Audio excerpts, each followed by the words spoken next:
Hi viewers, welcome to our channel. ప్రస్తుతం మనతో పాటు సీనియర్ జర్నలిస్ట్ దాము బాలా సార్ వారితో మాట్లాడు.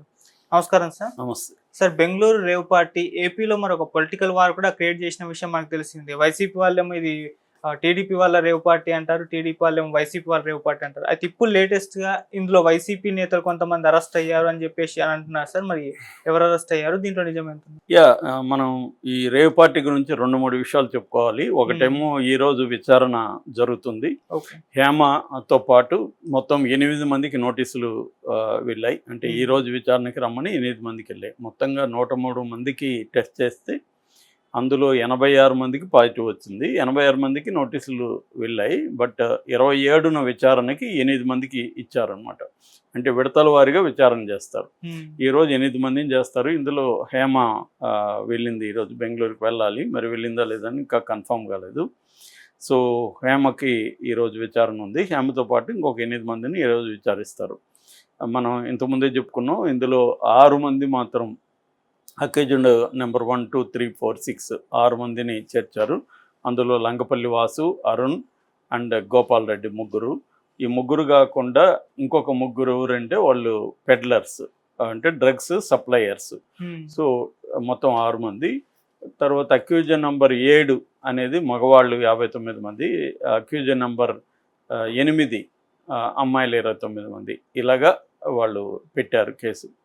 అయితే ఇక్కడ ఏంటంటే డ్రగ్స్ కర్ణాటకలో పెద్ద ఎత్తున పెరిగిపోతుందని, ముఖ్యంగా బెంగళూరు, మంగళూరు, హుబ్లీ ఇలాంటి ఏరియాలో పెద్ద ఎత్తున ఉందని కేంద్ర మంత్రి కూడా, బీజేపీకి సంబంధించిన కేంద్ర మంత్రి ప్రహ్లాద్ జోషి కూడా నిన్న మాట్లాడుతూ బెంగళూరు మరో పంజాబ్ అయిపోయింది, కర్ణాటక మరో పంజాబ్ అయిపోయింది, దీన్ని అరికట్టాల్సిన అవసరం ఉంది అనేది ఆయన మాట్లాడారు. ఎందుకంటే అక్కడ కాంగ్రెస్ ప్రభుత్వం ఉంది కానీ కాబట్టి సహజంగానే వాళ్ళ మీద ఇప్పుడు సెంట్రల్ నుంచి ఒత్తిళ్లు కూడా ఉంటాయి.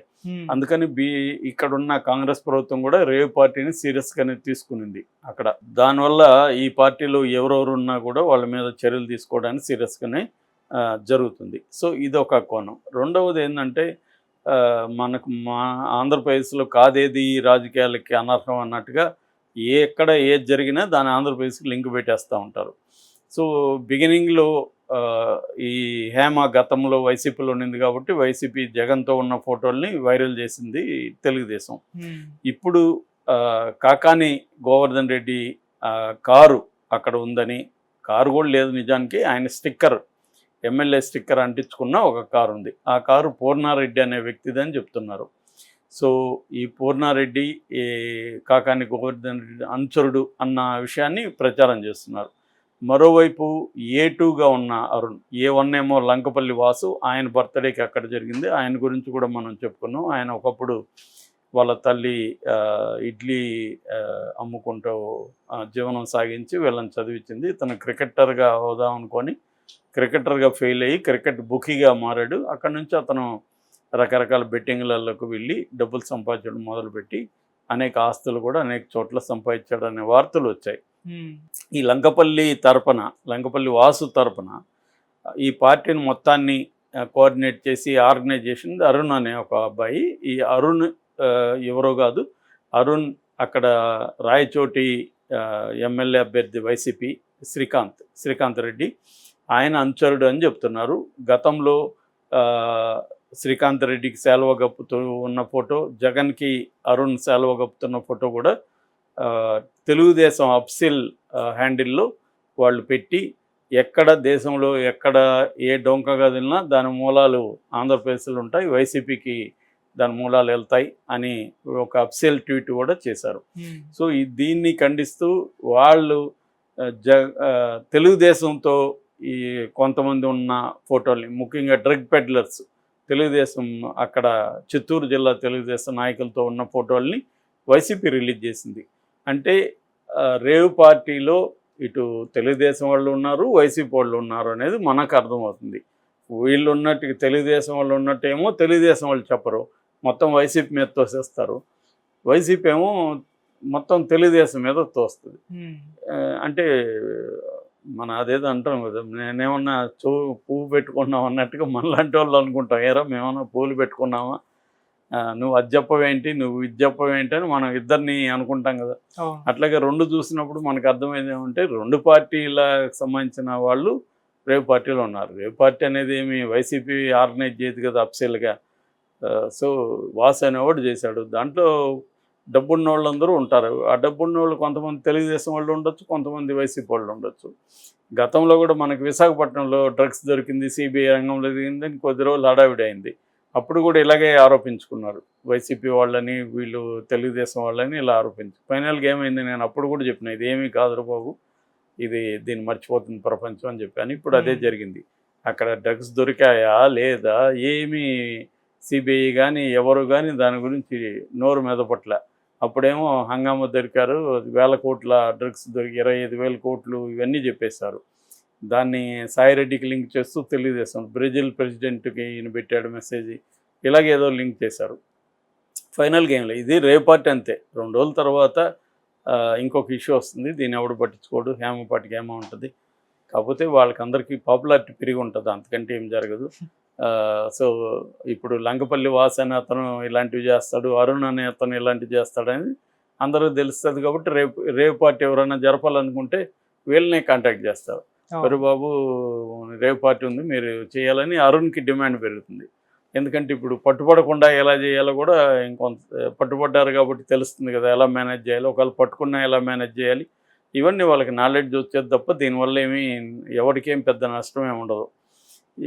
ఇక డ్రగ్స్ తిన్న వాళ్ళ పరిస్థితి ఏంటి, ఆల్రెడీ వీళ్ళకి ఎప్పటి నుంచి వాడుతున్నారు కాబట్టి వీళ్ళు ఒకవేళ ఏమన్నా హ్యాబిచ్యువేటెడ్ అయింటే వీళ్ళకి రిహాబిలిటేషన్ సెంటర్కి తీసుకెళ్ళి వీళ్ళకి సైకలాజికల్ కౌన్సిలింగ్ కావచ్చు, లేకపోతే సైకాట్రిస్ట్ దగ్గర కొంత మెడికేషన్ ఇప్పించడం, అంటే డీ అడిక్షన్ ప్రోగ్రాంలోకి వీళ్ళు తీసుకెళ్తారు. అంతకంటే ఏం జరగదు.